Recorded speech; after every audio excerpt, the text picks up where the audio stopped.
A lot of times we justify not doing something by fear, and I don't like to operate in fear. I would rather operate on success and going for it, and I think those are the kind of people that really change the world.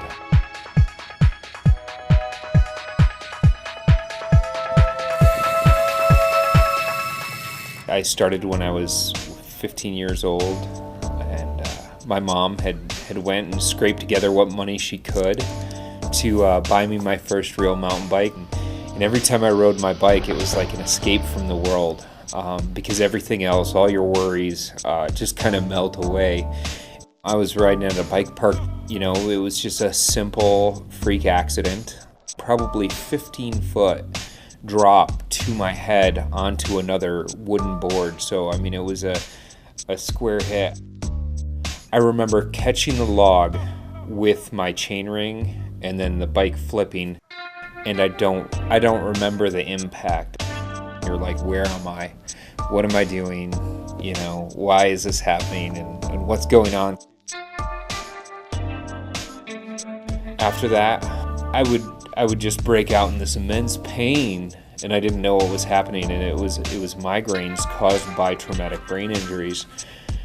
I was driving my car, and I would start to have these big emotional swings, because what it does is it changes your chemical balance in your brain, so then it affects things like your speech pattern or your emotional stability.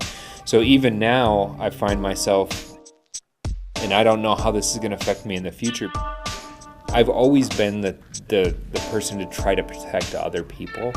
So when it came to creating a bicycle helmet company, it was a fit with my personality and my core values. It started out as an idea in my introduction to entrepreneurship class with Dr. Dawn Deteen. You want something tough, but you want it to give in a controlled fashion in order to absorb the energy to hopefully reduce concussions. I had worked a few jobs, but I never felt myself being fulfilled with them. So I was working in factories. I did cable installation, basic electrician type stuff, which I had learned as a satellite technician in the Marines.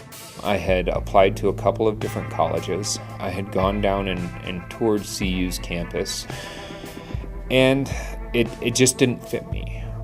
And then when I came to CSU, I didn't feel out of place. I'm married, got a house and a dog, and I've been around the world twice. I've gone into combat zones, and I wasn't looking for this standard education. I wasn't looking for someone to talk at me. I was looking for professors to engage and talk with me.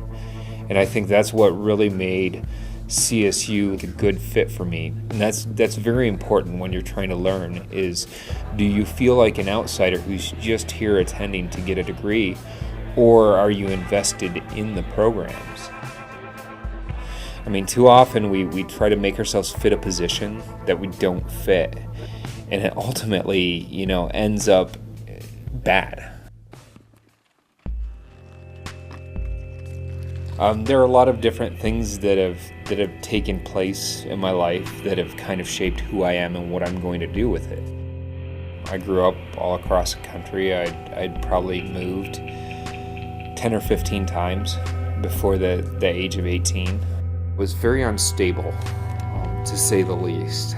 If you would have told me I had started 2 businesses after exiting college, I would have told you you're crazy.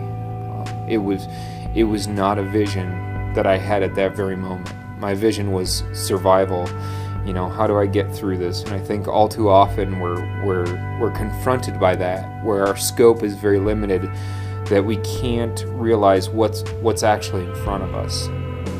It has to be about the goal, and mine's protecting people, because we're putting ourselves in extreme risk. We're going faster than we ever have before. We're jumping higher. We're going further. And I don't want to slow down that progression, but I want to help people maintain safety while they pursue their passion. What is really important to you? It's got to be more than just money. It's got to be, what do you want to do with your life? And I think once you start finding out what's really important to you and who you are, I think that's when you can really start shaping your life and what's going to be your mark on this world.